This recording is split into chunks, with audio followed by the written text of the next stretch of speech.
Hey everyone, and welcome to The Deep Dive, where we take your suggestions and dive deep into some fascinating topics. Today we're going to be talking about achieving success and, navigating the social dynamics that come with that.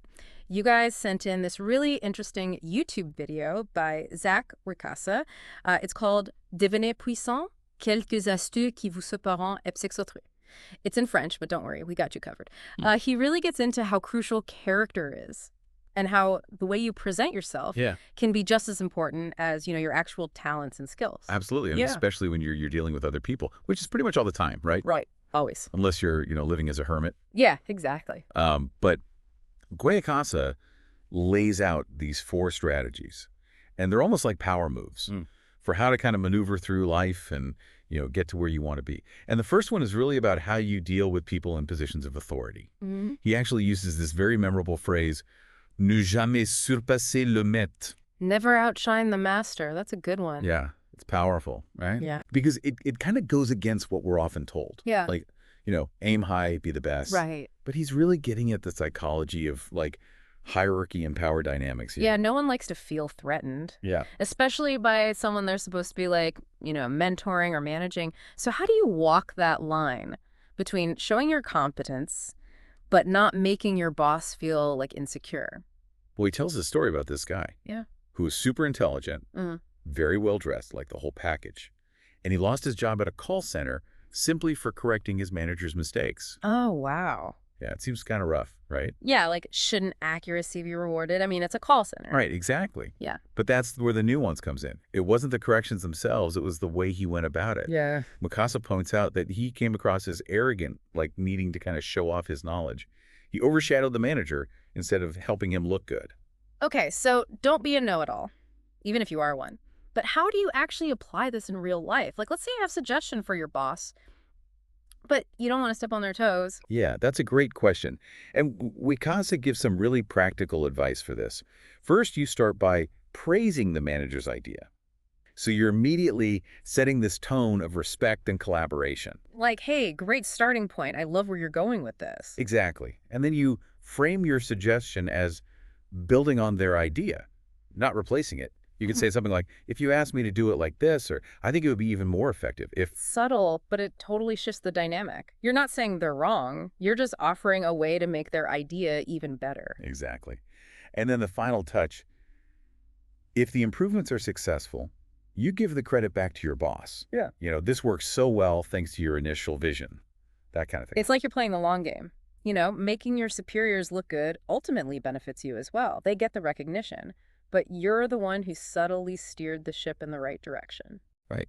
Now, you might be thinking this is just office politics, but think about how this applies to any kind of hierarchical structure.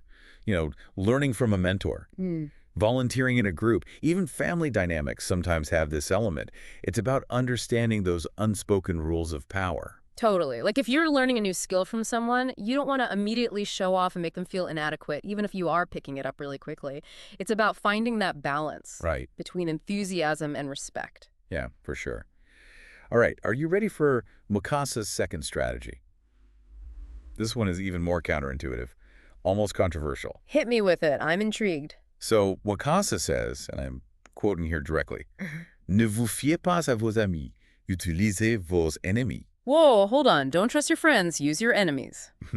It's pretty intense. It sounds kind of ruthless. Yeah, it does. And I think he's doing that on purpose. He wants us to really think differently about these things. And remember, the Mikasa is all about strategy, getting ahead in life. And sometimes that requires looking at relationships in a different light. Okay, so is he saying, like, we should go out and try to make enemies? Not exactly. It's more about recognizing the power dynamics that can exist even in conflict.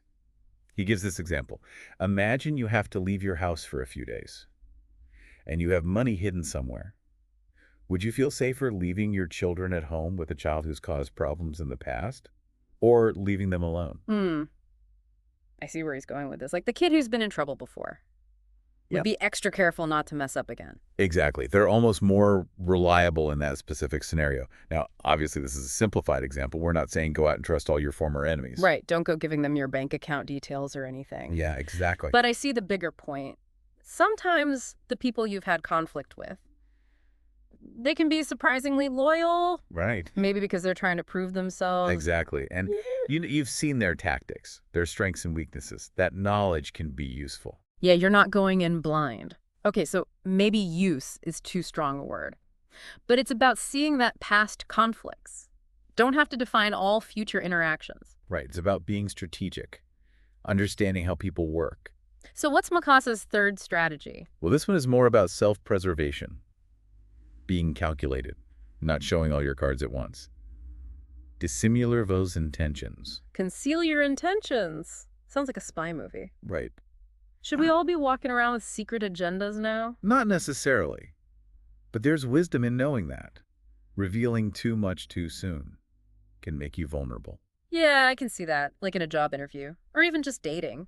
Being too eager can backfire. Exactly. Remember that example he gave about banks? They're more likely to lend money to people who don't seem desperate. Oh, yeah. If you act like you really need it, you're less likely to get it. It's like you have to project an image of success, Right. even if you're not feeling super confident. Fake it till you make it. And that sometimes means holding back a little. Think about it. You walk into a negotiation. Yeah. And lay out all your demands right away. What leverage do you have left? Right, you've got to keep some cards up your sleeve. Exactly. He tells this funny story about asking for a vacation. He wanted 5 days off. But he started by asking for 2 weeks, Oh, I like this already. knowing his boss would probably say no. Mhm. And then when he compromised and said, okay, just 5 days, it seemed much more reasonable. Classic negotiating tactic. Start high so you can come down to what you really want. Exactly. It plays on that human desire to reciprocate. So the strategy is about being a bit more strategic, playing the game. Yes, but ethically. It's not about being deceitful. It's about understanding the dynamics of persuasion. I like it. Okay, so we've talked about navigating those power dynamics and, finding those unexpected strengths, maybe even in people you've had conflict with in the past. And then this idea of being strategic, not revealing all your cards at once. Which brings us to Moikasa's final point, and this one really speaks to me personally. He says, dites moins que nécessaire. Say less than necessary. So simple, but so powerful. Right. It's like we live in this world where everyone's always talking, Right. trying to get their point across, filling every silence. Yeah, it's like information overload sometimes. People just tune out. Exactly. It's like that saying, brevity is the soul of wit. Mm-hmm. And he contrasts this with, figures like Putin, who he mentions in the video. Think about the image he cultivates. Very stoic, very calculated, not giving away too much. Yeah, it's like those silent brooding characters in movies. They always seem more powerful, more mysterious, Yeah, because you don't know what they're thinking. exactly. And it's not just about appearances. When you talk less, you give yourself more time to think, to strategize, to choose your words carefully. Oh, yeah, for sure. I know I'm guilty of over-explaining sometimes when I get excited about something, but I've noticed when I really try to be concise, my message actually comes across better. It's like cutting out all the extra noise. Imagine applying this principle to, negotiating a raise. Don't go on and on about why you deserve more money. State your case clearly, and then stop talking. Let the silence hang there. Yeah. Or dealing with a difficult person. Don't get sucked into an argument. Just say what you need to say, and then disengage. It's like you're giving your words more weight. Right. Because you're not just throwing a million things at them. So we've explored these 4 strategies: never outshining the master, leveraging your enemies, concealing your intentions, and saying less than necessary. They all tie into this idea of, social intelligence, strategic thinking. But what's interesting is how they all connect. Right. You can't just pick one and expect it to work in isolation. It's about understanding the principles behind them and then adapting them to your own life, Yeah. your personality, your values. Because at the end of the day, success isn't about following some rigid set of rules. It's about understanding people, how they think, how they react, And then using that knowledge to navigate the world. in a way that feels authentic to you. So as we wrap up this deep dive, we want to leave you with a question. I like this. If you could master just one of these strategies, which one would have the biggest impact on your life right now, and why?